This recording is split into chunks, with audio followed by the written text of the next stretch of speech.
अस्सलामुअलैकुम my YouTube family, कैसे हैं आप सब। आई होप आप सब खैरियत से होंगे। अल्हम्दुलिल्लाह मैं भी खैरियत से हूँ। Welcome to another vlog.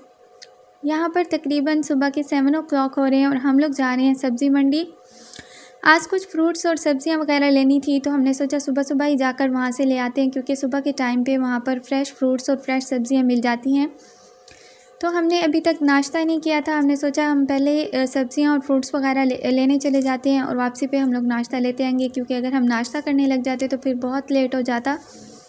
और फ्रेश फ्रूट्स और सब्ज़ियाँ जो होती हैं वो फिर जितने भी सिटी के स्टोर्स होते हैं उस पर सेल हो जाती हैं, फिर बाद में इतनी फ्रेश सब्ज़ियाँ और फ्रूट्स नहीं मिलते।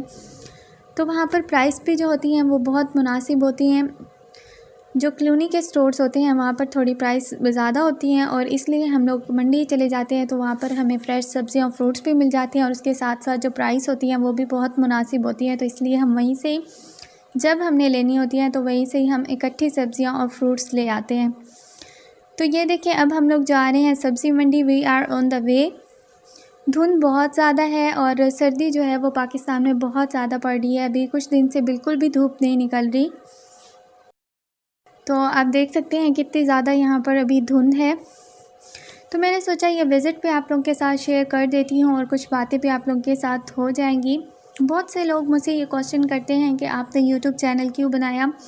पहले से आपका शौक़ था यूट्यूब चैनल बनाने का, या पहले कभी आपने सोचा हुआ था कि आप बनाएंगी यूट्यूब चैनल।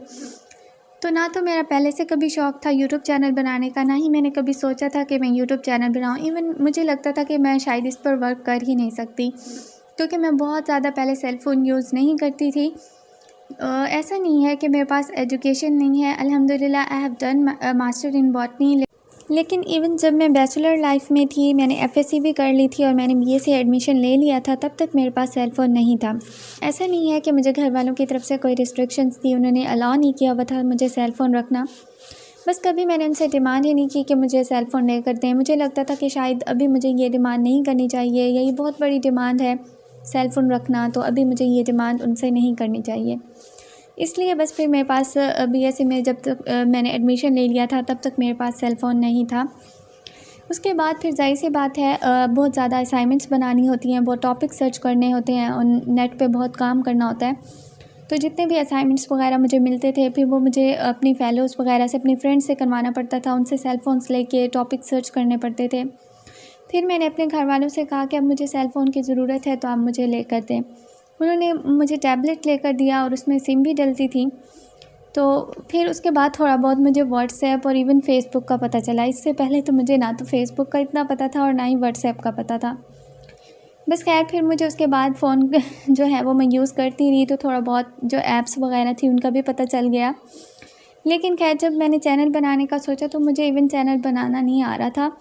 तो मैंने अपने हस्बैंड से कहा कि मुझे चैनल क्रिएट करके दें, और तो जो भी मैं कुकिंग वगैरह करती हूँ वो मैं अपने चैनल पर अपलोड कर दिया करूँगी, उनकी भी रेसिपीज़ शेयर कर दिया करूँगी। खैर फिर मैंने चैनल बना लिया, लेकिन जितनी भी मेरी पहले वाली वीडियोज़ हैं आप जाके देख सकते हैं, उनकी ना तो वीडियोज़ अच्छी हैं, ना उनकी वीडियो क्वालिटी अच्छी है, और ना ही उन पर कोई थंबनेल आपको नज़र आएगा, ना ही कोई डिस्क्रिप्शन है, और ना ही उन पर कोई एसईओ हुई है, क्योंकि मुझे करनी ही नहीं आती थी। खैर जिस तरह भी मुझे वीडियोज़ आती थी मैं बना के अपलोड कर देती थी, लेकिन खैर माशाल्लाह से मेरे व्यूज़ फिर भी अच्छे आ जाते थे। लोग अप्रिशिएट करते थे कि अच्छा किया आपने चैनल बना लिया, अच्छी वीडियोज़ होती हैं। चाहे अच्छी नहीं भी होती होंगी, लेकिन अल्हम्दुलिल्लाह फिर भी लोग मेरी हौसला अफ़ज़ाई के लिए मुझे अप्रिशिएट करते थे, और जिससे मुझे थोड़ी और मोटिवेशन मिलती थी और मैं मज़ीद अच्छी वीडियोज़ बना के अपलोड करती थी। तो कहते हैं ना, प्रैक्टिस मेक्स मैन परफेक्ट। इंसान एक ना एक दिन ज़रूर उसको किसी चीज़ की भी लगन हो तो एक दिन एक्सपीरियंस हो ही जाता है। लेकिन जो है फिर मैं आहिस्ता आहिस्ता वीडियोज़ वगैरह अपलोड करती रही, बहुत अच्छे कमेंट्स भी आते थे। और लेकिन एक दिन एक ऐसा कमेंट आया जिसकी वजह से मैं बहुत अपसेट हो गई। वो ये था कि अगर आपको वीडियोज़ बनानी नहीं आती तो मत बनाया करो। और वो हर वीडियो जो भी मैं अपलोड करती थी डेली, उस पर यही कमेंट आता था कि अगर आपको वीडियोज़ बनानी नहीं आती तो मत बनाया करो। ना तो वीडियो की कोई क्वालिटी अच्छी है और ना ही उस पर आपने कोई थंबनेल लगाया हुआ होता है। लेकिन मैंने जब वो कमेंट पढ़ा तो उसके बाद मैं काफ़ी अपसेट हो गई, और मेरा मूड भी थोड़ा ऑफ़ था, और मेरा दिल भी नहीं कर रहा था कि मज़ीद मैं वीडियोज़ बनाऊँ और चैनल पर अपलोड करूँ, क्योंकि मैंने ऐसा सोचा ही नहीं था कि मुझे इस तरह के लोगों को भी फ़ेस करना पड़ेगा। इस तरह के नेगेटिव कमेंट्स को भी मुझे फेस करना पड़ेगा। दुनिया में अच्छे लोगों की कमी नहीं है, लेकिन 100 में से 1% लोग हर जगह पे आपको ऐसे मिलते हैं जो टॉक्सिक लोग होते हैं और हर वक्त आपको डिमोटिवेट करने की कोशिश करते हैं। मैं यहाँ पर नहीं कह रही, जिस भी फील्ड में आप वर्क कर रहे होते हैं, जहाँ पे भी आप होते हैं, तो आपको 1% लोग ऐसे ज़रूर फेस करने पड़ते हैं जो आपसे जेलस होते हैं, आपको डीमोटिवेट करते हैं, आपको आगे बढ़ने से रोकते हैं। तो मेरे साथ भी कुछ ऐसा हुआ। बस जब मैंने वो कमेंट पढ़ा तो फिर मेरा दिल नहीं कर रहा था कि मज़ीद मैं इस पर वर्क करूं। खैर मैं उस पर काफ़ी सोचती रही। फिर मैंने कहा जो बहुत अच्छे व्लॉगर्स हैं, जो व्लॉग्स बनाती हैं, रेसिपीज़ शेयर करती हैं, उनकी वीडियोस मैं सर्च करके देखती हूँ। मैंने चैनल खोला किचन विद नून से हैं, तो उनकी वीडियोस मैं बड़ी शौक़ से देखती थी। माशाल्लाह से बहुत अच्छी वीडियोस होती हैं, उनके व्लॉग्स भी बहुत अच्छे होते हैं।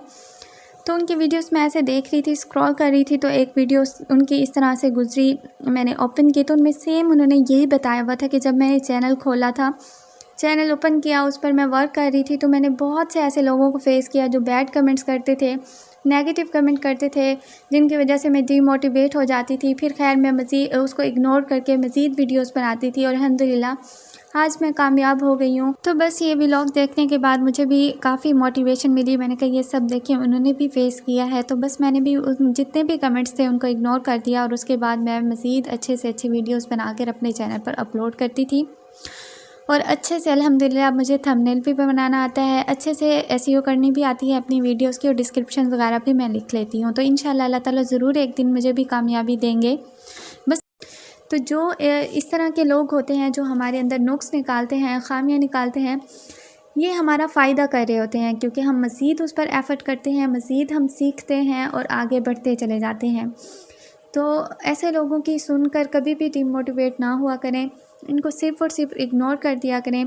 तो इस तरह के लोग जो हैं वो आपको हर जगह पे मिलते हैं, हर फील्ड में मिलते हैं। मैंने कहीं आप जॉब्स करने जाते हैं या किसी भी फील्ड में आप वर्क कर रहे हैं, तो इस तरह के लोगों को आपको ज़रूर फेस करना पड़ता है, जो आपकी 100 अच्छाइयाँ छोड़ के आपके अंदर का एक कीड़ा ज़रूर निकाल लेते हैं, जो सिर्फ़ उनको नज़र आ रहा होता है।